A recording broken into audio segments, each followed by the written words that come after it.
नमो भगवते वासुदेवाय नमः। ओम नमः शिवाय।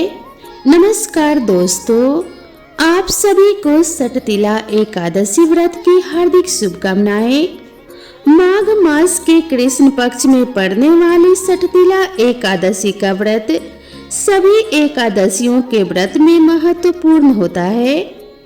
इस एकादशी व्रत में भगवान विष्णु का पूजन दिल से करने का नियम है। इस दिन पूजन में तिल के 6 उपाय किए जाते हैं, 6 प्रयोग किए जाते हैं। इसी कारण इस व्रत को सटतिला एकादशी कहते हैं। इस दिन तिल खाने का अधिक महत्व होता है। इस व्रत को करने से व्यक्ति को धन्य धान्य की कोई कमी नहीं रहती है। वैदिक पंचांग के मुताबिक सटतिला एकादशी की तिथि 24 जनवरी 2025 को शाम 7:25 पर इसकी शुरुआत होगी और इस तिथि का समापन 25 जनवरी को रात 8:31 पर होगा। ऐसे में 25 जनवरी 2025 को सटतिला एकादशी का व्रत रखा जाएगा। सटतिला एकादशी का पारण 26 जनवरी को सुबह 7:12 से लेकर 9:21 तक होगा। इस दिन भगवान विष्णु और महालक्ष्मी जी की पूजा की जाती है। माघ का महीना भगवान विष्णु के कृष्ण रूप को समर्पित होता है, इसीलिए आज के दिन भी खास तौर पर आपको कृष्ण भगवान की पूजा करनी चाहिए। इस दिन एकादशी व्रत के नियमों का पूरी तरह से पालन करते हुए आपको व्रत रखना चाहिए। व्रत की कथा पढ़नी चाहिए और सुननी चाहिए। पूजन के अंत में भगवान विष्णु की आरती करनी चाहिए। पारण के समय तिलों का दान करना चाहिए। ऐसा करने से ही भगवान की कृपा प्राप्त होती है और सारी मनोकामनाएं पूर्ण हो जाती हैं। प्रिय भक्तों, तो चलिए सुनते हैं सटतिला एकादशी की व्रत कथा और जानते हैं इस व्रत की पूजा विधि के बारे में। भगवान श्री कृष्ण के श्रीमुख से एकादशी व्रत का महात्म्य सुनकर श्रद्धा पूर्वक उन्हें प्रणाम करते हुए धर्मराज युधिष्ठिर ने कहा कि हे केशव, आपके श्रीमुख से एकादशियों की कथाएं सुनकर मुझे असीम आनंद की प्राप्ति हुई है।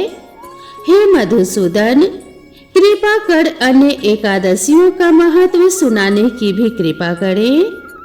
तब भगवान श्री कृष्ण मुस्कुराते हुए धर्मराज से कहने लगे कि हे धर्मराज, अब मैं माघ मास के कृष्ण पक्ष की सटतिला एकादशी व्रत की कथा सुनाता हूँ।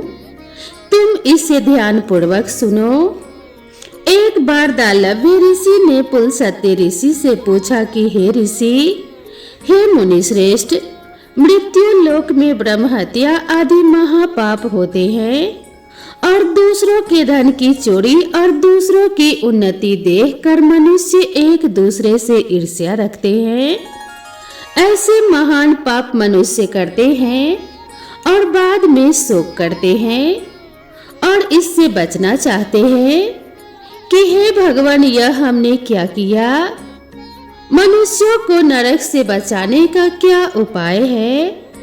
कोई ऐसा उपाय बताने की कृपा करें जिससे कलयुग में ऐसे मनुष्यों को घोर नरक से बचाया जा सके, अर्थात उन्हें नरक की प्राप्ति ना हो। ऐसा कौन सा दान और पुण्य है जिसके प्रभाव से नरक की यातना से बचा जा सकता है? हे मुनिवर, कृपया कर इन सभी प्रश्नों का हल कृपा पूर्वक बताइए। तब दालभ्य ऋषि की बात सुनकर पुलस्त्य ऋषि कहने लगे कि हे मुनि श्रेष्ठ, आपने मुझसे अत्यंत उत्तम प्रश्न किया है। इससे संसार के मनुष्यों का भला होगा। जिस रहस्य को देवराज इंद्र आदि देवता भी नहीं जानते, वही रहस्य अब मैं आपको अवश्य ही बताऊंगा। गोबर, कपास और तिल मिलाकर उपले बनाने चाहिए और इन उपलों से 108 बार आहुति देनी चाहिए। जिस दिन मूल नक्षत्र और एकादशी तिथि हो तब अच्छे पुण्य देने वाले नियमों को ग्रहण करना चाहिए।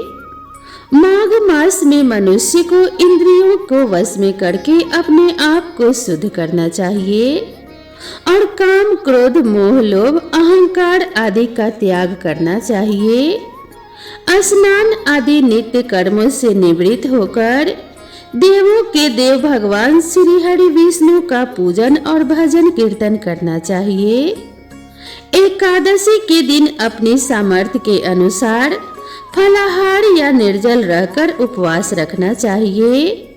रात को जागरण और हवन करना चाहिए। अगले दिन यानी कि द्वादशी तिथि को धूप दीप नित्य तुलसी दल से भगवान श्री हरि की पूजा अर्चना करें और उन्हें फलों का या तुलसी दल पंचामृत का भोग लगाएं।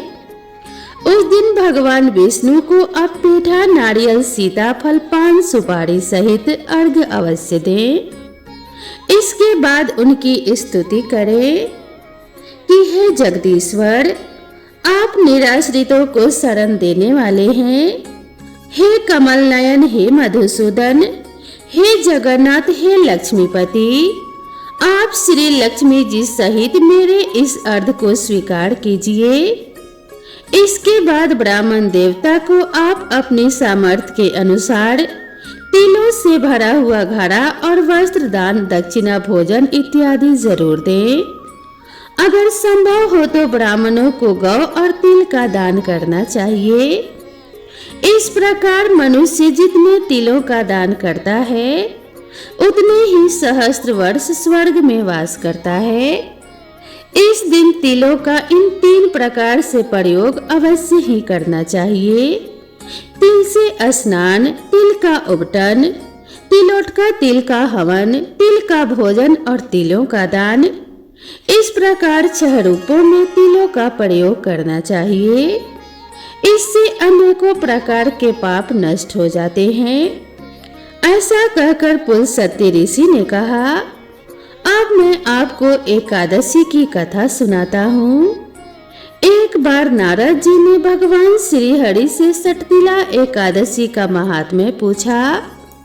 वह कहने लगे कि हे प्रभु, आप मेरा प्रणाम स्वीकार करें।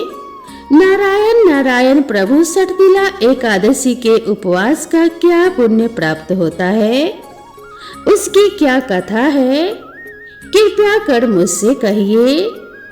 नारद जी की प्रार्थना सुनकर भगवान श्री हरि कहने लगे कि हे नारद, मैं तुम्हें प्रत्यक्ष देखा और सारा वृतांत सुनाता हूँ। तुम इसे ध्यान पूर्वक सुनो। बहुत पहले मृत्यु लोक में एक ब्राह्मणी रहती थी। वह सदा व्रत उपवास किया करती थी। एक बार वह 1 महीने तक उपवास करती रही, जिससे उसका शरीर बहुत दुर्बल हो गया। वह बहुत बुद्धिमान थी, लेकिन फिर भी उसने देवताओं और ब्राह्मणों के निमित्त कभी भोजन, अन्न आदि का दान नहीं किया। ऐसा चिंतन करके मैं मृत्यु लोक में गया और उस ब्राह्मणी से अन्न की भिक्षा मांगी। जिस पर ब्राह्मणी कहने लगी कि हे योगीराज, आप यहाँ किस लिए पधारे हैं? तो मैंने कहा कि हे देवी, मुझे भिक्षा चाहिए। इस पर वह मुझे एक मिट्टी का टुकड़ा उठाकर देती है। मैं उस मिट्टी के टुकड़े अर्थात पिंड को लेकर ही स्वर्ग लोक को लौट आया। कुछ समय बीतने पर वह ब्राह्मणी शरीर त्याग कर स्वर्ग लोक को आ गई। मिट्टी के पिंड के प्रभाव से उसे उस जगह एक आम का वृक्ष सहित कुटिया मिल गई, किंतु उसने अपने उस कुटिया अर्थात उस घर को अन्य सभी वस्तुओं से खाली पाया, जिससे वह घबराकर मेरे पास आई और बोली कि हे प्रभु, मैंने तो अनेकों व्रत आदि से सदा आपका पूजन किया, किंतु फिर भी मेरा घर अन्य वस्तुओं से खाली है। इसका क्या कारण है? तब मैंने उससे कहा कि हे ब्राह्मणी, तुम अपने घर जाओ और जब देव स्त्रियां तुम्हें देखने आए तब तुम उनसे सटतिला एकादशी व्रत का महत्व और उसका विधान पूछना। जब तक वह ना बताए तब तक द्वार मत खोलना। प्रभु के ऐसे वचन सुनकर वह अपने घर गई, और जब देव स्त्रियां आई और उससे द्वार खोलने के लिए कहने लगी, तब ब्राह्मणी ने कहा, अगर आप मुझे देखने आई हैं तो पहले मुझे सटतिला एकादशी का महत्व भी बताइए। तब उनमें से एक देव स्त्री ने कहा कि यदि तुम्हारी ऐसी ही इच्छा है तो तुम इस व्रत के विधान को ध्यान पूर्वक सुनो।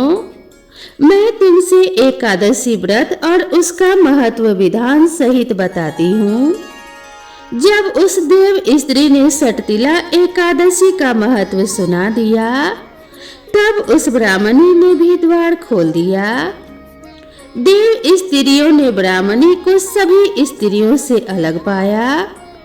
उस ब्राह्मणी ने देव स्त्रियों के कहे अनुसार ही व्रत किया, तथा हे धर्मराज, मनुष्य को अज्ञान को त्याग कर सटतिला एकादशी का उपवास अवश्य ही करना चाहिए। इस एकादशी व्रत को करने वाले को जन्म जन्म की निरोगिता प्राप्त हो जाती है। इस उपवास से मनुष्य के सभी पाप नष्ट हो जाते हैं।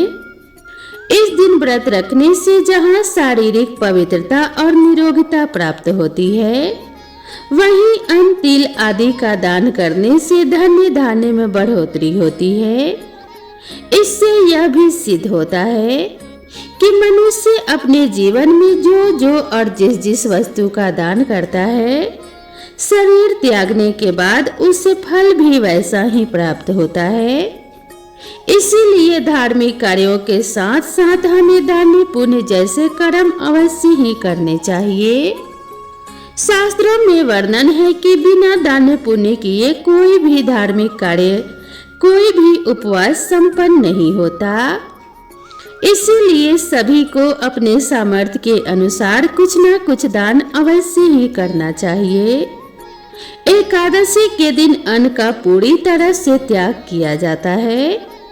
यदि एकादशी व्रत की कथा आप जानते हैं, पूजा विधि के बारे में जानते हैं, तो सच्चे मन से की गई पूजा यदि वस्तुओं के और प्रिय भोगों के अभाव में भी की गई हो, तो भगवान उसे भी स्वीकार करते हैं। भगवान प्रेम और सच्ची भावना के भूखे हैं। इसीलिए सभी को केवल अपनी सामर्थ्य के अनुसार प्रसन्न मन से ही कोई भी उपवास रखना चाहिए।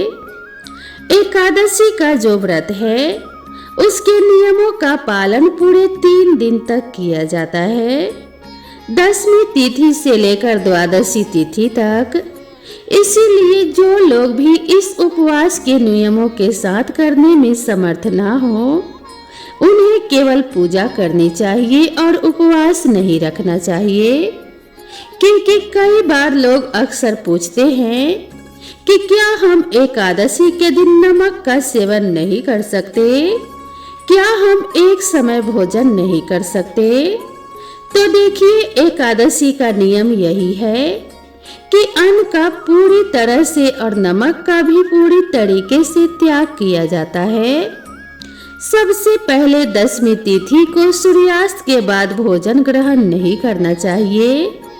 यदि आपने गलती से लहसुन प्याज का सेवन 10वीं तिथि के दिन किया है, तो शाम को सूर्यास्त से पहले सिर से स्नान अवश्य करना चाहिए।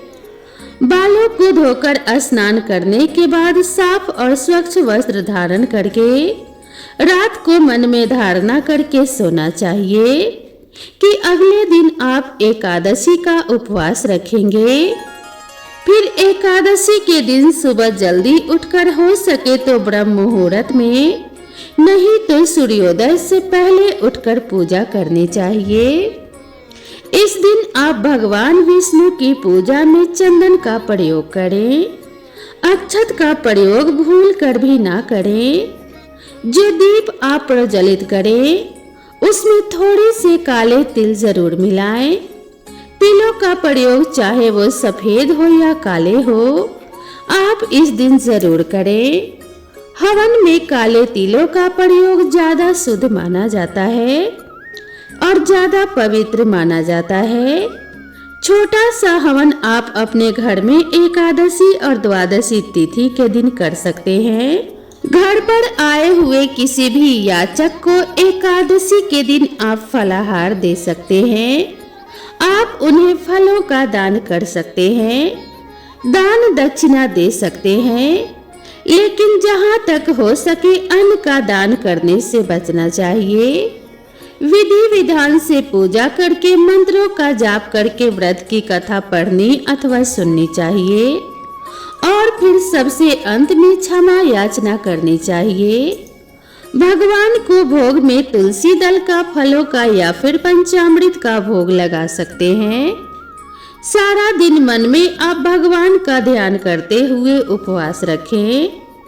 इस व्रत में आप एक समय फलाहार कर सकते हैं, वह भी शाम के समय यदि बहुत ज्यादा जरूरी हो तो। दिन में आप नींबू पानी का सेवन कर सकते हैं। शहद का त्याग एकादशी के दिन किया जाता है। चावल का पूरी तरह से त्याग करना चाहिए। किसी भी प्रकार से चावल या चावल से बनी हुई कोई भी वस्तु घर में नहीं बननी चाहिए। घर में एकादशी के नियमों का पालन किया जाता है। रात में एक बार फिर से पूजा करें, ध्यान और कीर्तन और भजन करें। जितनी देर तक हो सके जागरण करें और अगले दिन सुबह जल्दी उठकर स्नान करके केवल शुभ मुहूर्त में ही आपको व्रत का पालन करना चाहिए। कई बार लोग दोपहर के समय व्रत का पालन करते हैं। जब मुहूर्त बीत जाता है या द्वादशी तिथि समाप्त हो जाती है तब व्रत का पालन करते हैं और व्रत खोलते हैं, जो कि बिल्कुल भी सही नहीं है और ऐसा नहीं करना चाहिए। इससे व्रत खंडित ही माना जाएगा। आपने अधूरा व्रत किया है, ऐसा कहा जाता है, इसीलिए आपको शुभ मुहूर्त में ही व्रत खोलना चाहिए। षटतिला एकादशी पर ग्रहों का संयोग। षटतिला एकादशी पर चंद्रमा जल तत्व की राशि वृश्चिक में होगा। चंद्र और मंगल का संबंध भी बना रहेगा। इस दिन सूर्य उत्तराषाढ़ा नक्षत्र में होगा, जिससे स्नान और दान विशेष लाभकारी होगा। इस बार के स्नान से शनि की समस्याएं कम होंगी, साथ ही कुंडली के दुर्योग भी होंगे। तो दोस्तों, आपने आज के इस वीडियो में क्या सीखा और ये कथा आपको और ये जानकारी आप सभी को कैसी लगी, कृपया कमेंट करके जरूर बताएं। वीडियो पसंद आई हो तो वीडियो को एक लाइक जरूर करें और साथ ही चैनल पर पहली बार आए हैं तो चैनल को सब्सक्राइब करना ना भूलें। तो दोस्तों, भगवान विष्णु और माता लक्ष्मी की कृपा आप सभी के ऊपर बनी रहे। भगवान विष्णु की कृपा से आपके घर में अन्न के भंडार भरे रहें और आपको सभी कार्यों में सफलता मिले। आप सभी के परिवार को दीर्घायु और आरोग्य की प्राप्ति हो। इसी कामना के साथ आप सभी से विदा लेते हैं। मिलते हैं नई वीडियो में नई कथा और नई कहानी के साथ। तब तक के लिए राधे राधे।